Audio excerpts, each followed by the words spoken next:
We're the place that takes that pile of sources you've got and boils it down to what you really need to know. Okay, so let's jump right in. We're kicking things off today with a stat that, honestly, it sort of reframes how you think about corporate power. It really does.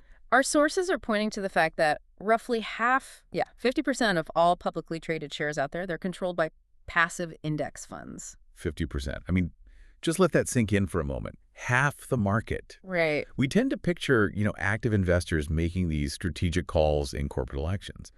But when half the votes, maybe the deciding votes, belong to funds that just mirror the market, well, it raises this huge question. Structural question, really. Who's actually steering the ship for these massive companies? Exactly.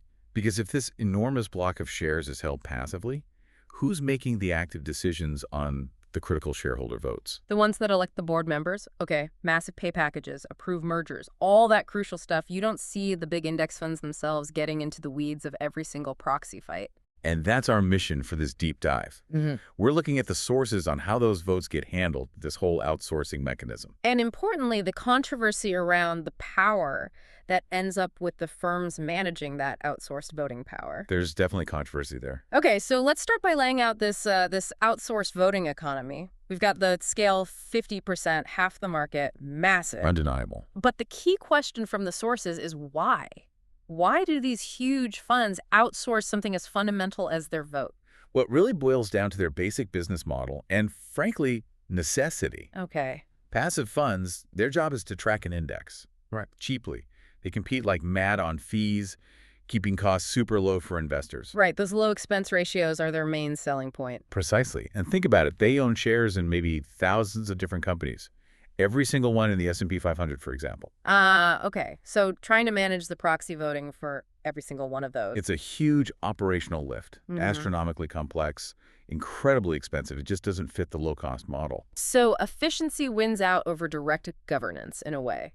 They choose administrative ease. You could put it that way. Instead of building giant internal teams to research every single proposal for every company. They delegate. They pay advisory firms to basically tell them how to vote. That's exactly what the sources say. They state these funds, for the most part, outsource their shareholder vote. And who gets this power? That's where it gets really concentrated, right? Oh, astonishingly so. Our source material points squarely at two main firms. Institutional Shareholder Services, most people just call it ISS and Glass Lewis. ISS and Glass Lewis. So effectively, the world's biggest shareholders, these massive index funds, are handing off their core right to influence company management to these two advisory outfits. That's the core mechanism the sources describe, this massive funnel. Half the market's voting power, give or take, flows through the recommendations of just two firms. Wow. And these firms, ISS and Glass Lewis, they analyze all those proxy ballots, thousands of them. They provide detailed research-specific recommendations. On everything. Director elections, exec pay, shareholder proposals. Pretty much everything on the ballot. For the passive funds, yeah, it's efficient, cost-effective, but step back and look at the whole market. And suddenly these two firms are like the gatekeepers, the unofficial arbiters of corporate governance. That's the implication, yeah. De facto arbiters. It's a huge amount of influence. Okay, the scale is one thing, but the real heat, according to these sources, comes from a fundamental criticism of the advisory firms themselves. This is the core controversy, isn't it? Yes, and the structural issue is pretty stark when you lay it out. These firms, ISS and Glass Lewis, they're advisors, consultants. Right. The central problem, as detailed right there in the source material, is that they have no actual ownership themselves. They advise, they get paid for it, but they don't own the shares. They don't have skin in the game, as the saying goes. They don't directly benefit if the company does well or suffer if it does poorly, unlike actual shareholders. Exactly. And that lack of direct ownership, that's what fuels these serious allegations we're seeing in the sources. The claim being that because they aren't owners, their incentives aren't maybe perfectly aligned with maximizing long-term shareholder value. Is that the idea? That's the core of the critique. Which leads to the big question, why are these firms just offering research seen as so controversial? Yeah, what's the specific charge? Well, the source material puts it very bluntly. It claims these advisory firms often vote along random political lines unrelated to shareholder interests. Random political lines. That's a heavy accusation. What does that actually mean in practice? What kind of political lines are the sources talking about? They're generally pointing to the rise of what's often called ESG, environmental, social, and governance criteria being used in voting recommendations. Okay, ESG. So things like climate change policies, diversity targets on boards, social impact metrics. Exactly. Things like demanding specific carbon reduction plans, or setting quotas for board composition based on gender or race, or tying executive pay to certain social metrics. And the sources allege these aren't always tied directly to the company's bottom line. The allegation is that these goals, which might reflect broader societal aims, are sometimes pushed by the advisory firms in ways that seem arbitrary or maybe overly aggressive. Without a clear link, the sources claim, to the financial health or the core interests of the actual owners, the shareholders. Right, so the critique isn't necessarily against having better environmental practices or more diverse boards in principle. It's more about who is pushing it and how. The idea that non-owners are using the votes of passive shareholders to impose potentially political agendas. And crucially, doing so inconsistently. That's presented in the source as a major problem. Because if the system meant to hold management accountable to owners is instead being steered by external policy goals. And the sources are clear. They say this isn't just about one company like, say, Tesla, which gets a lot of headlines on this stuff. They argue it's a systemic issue. Then the whole concept of corporate influence gets twisted across the entire economy. That's the concern being raised. Okay, this often gets debated kind of abstractly, right? ESG, shareholder value. But the sources give us a really specific, concrete example. They do. A case study that seems designed to test these claims of inconsistency. And this, as the sources suggest, is where it gets really interesting, looking at conflicting advice on specific director elections. Yeah, this case really brings the accusation of, let's say, arbitrary application into sharp focus. It centers on recommendations for director re-elections at a major, well-known company. So let's break it down. First, there's the standard being applied. The sources highlight a recommendation to vote against re-electing a director. His name is Ira Ehrenpreis. Okay. And the specific reason given by the advisory firms for that against vote, insufficient gender diversity on the company's board. All right, that seems straightforward enough.